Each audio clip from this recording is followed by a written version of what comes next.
नमस्कार, इन खबर में आपका स्वागत है। आम चुनाव 2024 के बीच राजनीतिक दल अपने अपने मैनिफेस्टो को जारी करने में लगे। इसी बीच टीएमसी का मैनिफेस्टो आया है और उसने चल दिया है बहुत बड़ा दांव। दरअसल बीजेपी ने वायदा किया है कि यदि अगली बार वो सत्ता में आई तो फिर वन नेशन वन इलेक्शन और यूसीसी यानी कि यूनिफॉर्म सिविल कोड लागू करेगी। पश्चिम बंगाल की राजनीति इससे एकदम अलग है।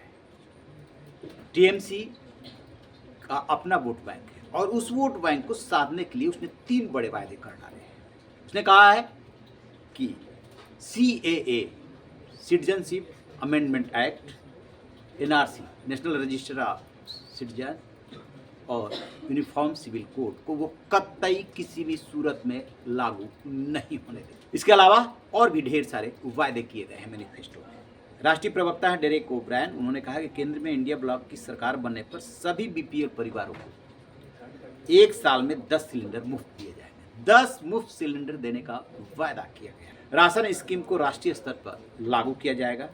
प्रत्येक राशन कार्ड धारक को उनके निवास स्थान पर 5 किलो मुफ्त राशन पहुंचाया जाएगा। इसमें एक कदम आगे बढ़ गए। बीजेपी वायदा कर रही है और अभी लागू भी किए हैं कि मुफ्त राशन आपको मिलता रहेगा, लेकिन यहाँ पे वायदा किया गया है कि हम आपके घर पहुंचाएंगे। 60 साल से ज़्यादा उम्र के वरिष्ठ नागरिकों को 1000 रुपये प्रति माह की पेंशन दी जाएगी। लक्ष्मी भंडार योजना को राष्ट्रीय स्तर पर लागू करेंगे, जिसके तहत महिलाओं को एक निर्धारित मासिक राशि दी जाएगी। सभी नागरिकों को 10 लाख रुपए तक का हेल्थ इंश्योरेंस कवर देंगे। आपको बता दें कि हेल्थ इंश्योरेंस कवर की जहाँ तक बात है, आयुष्मान भारत पहले से ही मोदी सरकार ने लागू किया था। कई राज्यों ने इसे लागू नहीं किया है और इससे बेहतर हेल्थ स्कीम देने की कोशिश की है, जैसे कि राजस्थान।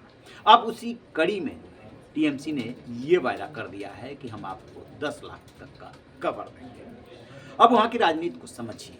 वहाँ पर लोकसभा की 42 सीटें हैं। अभी 22 टीएमसी के पास है, 18 बीजेपी के पास।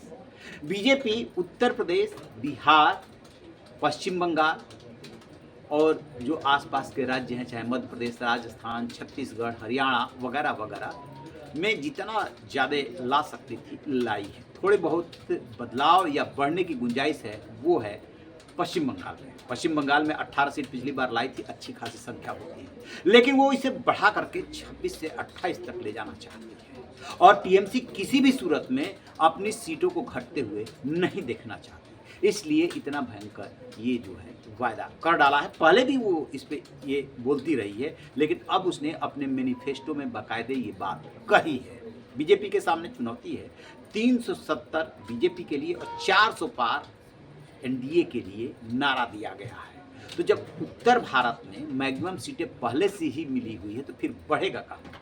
तो बढ़ाने की कोशिश हो रही है पश्चिम बंगाल में, उड़ीसा में और साउथ के राज्यों में। देखते हैं कौन अपने मकसद में कितना कामयाब होता है। लेकिन ममता बनर्जी की पार्टी टीएमसी ने कर दिया बहुत बड़ा वायदा। इसी को तो कहते हैं राजनीति और खेल। सो उसने अपनी चाल चल दी है। अब वक्त बताएगा कौन अपनी चाल में कितना कामयाब हुआ। रहिए बेखबर, देखते रहिए।